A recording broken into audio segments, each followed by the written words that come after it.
Hi friends, எல்லாருக்கும் வணக்கம். நான் உங்கள் மகாலட்சுமி. இன்றைக்கான வீடியோவில் நம்ம என்ன பார்க்க போகிறோம்னா, ஒரு சூப்பரான ஹேர் க்ரோத் மாஸ்க் தாங்க பார்க்க போகிறோம். இந்த ஹேர் க்ரோத் மாஸ்க் வந்துட்டு நீங்கள் ஒரு ஹேர் மாஸ்க் வந்துட்டு கண்டினியூ பண்ணிக்கிட்டு இருக்கீங்க அப்படின்னா, உங்களுக்கு வந்துட்டு ஒரு அல்டர்னேட்டிவாக சூப்பரான ஒரு ஹேர் க்ரோத் மாஸ்க் வேணும் அப்படின்னா இந்த ஹேர் க்ரோத் மாஸ்க்கை நீங்கள் வந்துட்டு ட்ரை பண்ணலாம். இந்த ஹேர் க்ரோத் மாஸ்க்கு நான் என்ன வச்சு ரெடி பண்ணியிருக்கேன் சொல்கிறதுக்கு முன்னக்குட்டி, நீங்கள் இப்போ தான் என்னோடய சேனலை ஃபஸ்ட் டைம் பார்க்குறதா இருந்தால் மறக்காமல் சப்ஸ்கிரைப் பண்ணிக்கோங்க ஃப்ரெண்ட்ஸ். சப்ஸ்கிரைப் பண்ணுறது மட்டும் இல்லாமல் ஆளுங்கிற பெல் பட்டனை அழுத்திக்கோங்க. அப்போ தான் நான் அடுத்தடுத்து போடுற வீடியோவோட நோட்டிஃபிகேஷன் உங்களை வந்து சேரும் ஃப்ரெண்ட்ஸ். இப்போ வாங்க நம்ம வீடியோக்குள்ளே போகலாம். இன்றைக்கி நாம் ஹேர் மாஸ்க்குக்கு எடுத்துருக்கிற மெயின் இன்க்ரீடியன்ட் எக். ஆமாங்க, இன்றைக்கி நான் வந்துட்டு மெயின் இன்க்ரீடியண்ட்டாக முட்டை சூஸ் பண்ணியிருக்கேன். ஏன்னா நம்ம வந்துட்டு எக்கை வச்சு ஹேர் மாஸ்க் போட்டு ரொம்ப நாள் ஆகிட்டு, அதனால் இன்றைக்கி வந்துட்டு நம்ம எக்கை வந்துட்டு ஹேர் மாஸ்க்குக்கு எடுத்துருக்கோம். எக்கை மட்டும் தனியாக யூஸ் பண்ணாமல் அது கூட கர்டு சேர்த்து நம்ம வந்துட்டு ஹேர் மாஸ்க் யூஸ் பண்ண போகிறோம். அது கூடவே எக்கோட ஸ்மெல் வராமல் இருக்கிறதுக்காக பெப்பர்மெண்ட் ஆயில் ஆட் பண்ண போகிறேன். ஏன்னா நான் ஃபுல் எக்கையுமே யூஸ் பண்ணுவேன். அப்படிங்கப்போ ஸ்மெல் வராமல் இருக்கிறதுக்காக ஏதாச்சும் ஒரு எசென்ஷியல் ஆயில் ஆட் பண்ணிக்கலாம். அது கூடவே லெமன் ஆட் பண்ணியிருக்கேன். லெமன் வந்துட்டு ஸ்கேல்ப்பை நல்லா ஸ்ட்ரென்தனிங் பண்ணி கொடுக்கும்.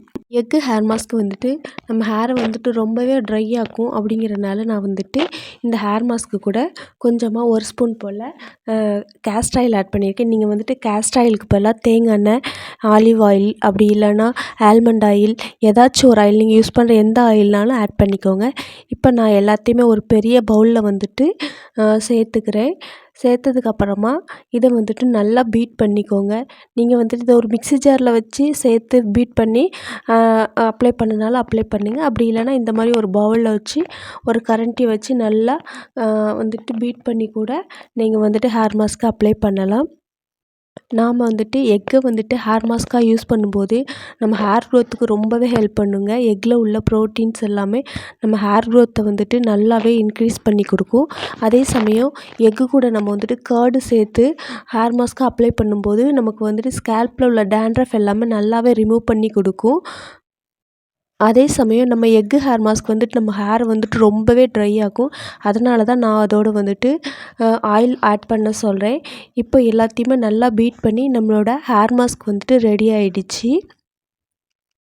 இதை வந்துட்டு மிக்சியில் பிளெண்ட் பண்ணியிருந்தால் இன்னுமே நல்லாவே பிளெண்ட் ஆகிருக்கும். அந்த கர்டு எல்லாமே நல்லாவே பிளெண்ட் ஆகிருக்கும். இப்போ என்கிட்ட கரண்ட் இல்லை அப்படிங்கிறனால நான் வந்துட்டு கையிலே வந்துட்டு பீட் பண்ணி எடுத்துக்கிட்டேன். எக்கு ஹேர் மாஸ்க் அப்ளை பண்ண போகிறீங்க அப்படின்னா உங்கள் ஹேரில் வந்துட்டு கண்டிப்பாக ஆயில் இருக்கணுங்க. ஏன்னா எக்கு வந்துட்டு காய காய வந்துட்டு அப்படி நல்லா என்ன சொல்கிறது விறுவிறுன்னு இழுக்கும். அப்படிங்கப்போ நம்ம ஸ்கின்னையும் சரி ஸ்கேல்ப்பையும் சரி நம்ம ஹேரையுமே சரி நல்லாவே ட்ரை ஆகும். அதனால் எப்போவுமே எக்கு வந்துட்டு உங்கள் ஹேர் மாஸ்கில் சூஸ் பண்ணிங்க அப்படின்னா கண்டிப்பாக உங்கள் ஹேரில் வந்துட்டு ஆயில் இருக்கணும். அதே மாதிரி ஹேர் மாஸ்க்லேயும் ஆயில் ஆட் பண்ணுங்கள். அப்போ தான் வந்துட்டு ஹேர் வந்துட்டு ட்ரை ஆகாமலும் இருக்கும். அதே சமயம் நமக்கு வந்துட்டு ஸ்ப்ளிட் எண்ட்ஸையுமே கண்ட்ரோல் பண்ணி கொடுக்கும். என்ன தான் நமக்கு எக்கு வந்துட்டு ஹேர் க்ரோத்துக்கு ரொம்ப ஹெல்ப் பண்ணாலும் ஹேரை நல்லாவே ட்ரை பண்ணுங்க. அதையும் சொல்லிக்கிறேன். நான் எப்போது போல் என்னோடய ஹேருக்கு ஆயில் வச்சுருக்கேன். ஆயில் வச்சதுக்கப்புறமா தான் இந்த ஹேர் மாஸ்க்கை நான் வந்துட்டு அப்ளை பண்ணுறேன். இந்த ஹேர் மாஸ்க் வந்துட்டு நல்லா வாட்டரியாக இருக்கனால நமக்கு வந்துட்டு ஸ்கேல்ப் மசாஜுக்கு நல்லாயிருக்கும். அதனால் நீங்கள் எந்த ஒரு வாட்டரி ஹேர் மாஸ்க் அப்ளை பண்ணாலும் முடிஞ்ச அளவுக்கு ஸ்கேல்ப்புக்கு நல்லா மசாஜ் கொடுங்க. அதே மாதிரி ஹேர் மாஸ்க்கு வந்துட்டு ஸ்கேல்ப்புக்கு ஃபஸ்ட்டு அப்ளை பண்ணிவிட்டு மீதி இருக்கிறத வந்துட்டு உங்கள் ஹேரோட லென்த்துக்கு அப்ளை பண்ணுங்கள். ஏன்னா ஹேரோட லென்த்தை விட நம்ம ஸ்கேல்ப்பில் இருந்து தான் ஹேர் க்ரோத் ஆகும். அதனால் எப்போவுமே ஸ்கேல்ப்புக்கு கொஞ்சம் நல்லா கான்சன்ட்ரேட் கொடுங்க. அதே மாதிரி ஹேரோட எண்ட்ஸ்லேயுமே நல்லா கேர் கொடுங்க. ஏன்னா அடியில் வந்துட்டு சீக்கிரம் ஸ்ப்ளிட்டன்ஸ் வர ஆரம்பிச்சிடும். அதனால் வந்துட்டு எண்ட்ஸ்லேயுமே நல்லா ஹேர் மாஸ்க் அப்ளை பண்ணுங்கள். நான் எப்போது போல் ஹேர் மாஸ்க் அப்ளை பண்ணி பன் போட்டு வச்சுக்கிட்டேன். அதே மாதிரி ஃப்ரண்ட் ஹேர்லேயுமே நல்லா ஹேர் மாஸ்க் அப்ளை பண்ணிங்கன்னா ஒரு மசாஜ் கொடுங்க. இந்த ஹேர் மாஸ்க் அப்ளை பண்ணிவிட்டு ஒரு 15 to 20 மினிட்ஸ் வச்சுருந்தா போதும். அதுக்கு மேலே வைக்காதீங்க, ஹேர் ரொம்ப ட்ரை ஆக்கிரும். நான் இந்த ஹேர் மாஸ்க் அப்ளை பண்ணி ஒரு 20 மினிட்ஸில் ஹேர் வாஷ் பண்ணிட்டேங்க. ஆஃப்டர் ஹேர் வாஷ் என்னோடய ஹேர் இந்த மாதிரி தாங்க இருந்தது. ரொம்ப ட்ரையாகவும் இருந்தது. அதே சமயம் ஹேரில் ரொம்ப சிக்கும் இருந்தது. இந்த ஹேர் மாஸ்க்கு எவ்வளோத்துக்குள்ள நம்ம ஹேரை ட்ரை பண்ணுதோ அவ்வளோத்துக்குள்ளே ஹேர் க்ரோத்துக்கு ரொம்பவே ஹெல்ப் பண்ணுங்க. நீங்கள் வந்துட்டு எக்கு வந்துட்டு ரொம்ப ஸ்மெல் அடிக்கும் அப்படி சொல்லிவிட்டு எக் வந்துட்டு யூஸ் பண்ணாமல் இருக்காதீங்க. எக் வந்துட்டு நம்ம ஹேர் க்ரோத்துக்கு ரொம்பவே ஹெல்ப் பண்ணும்.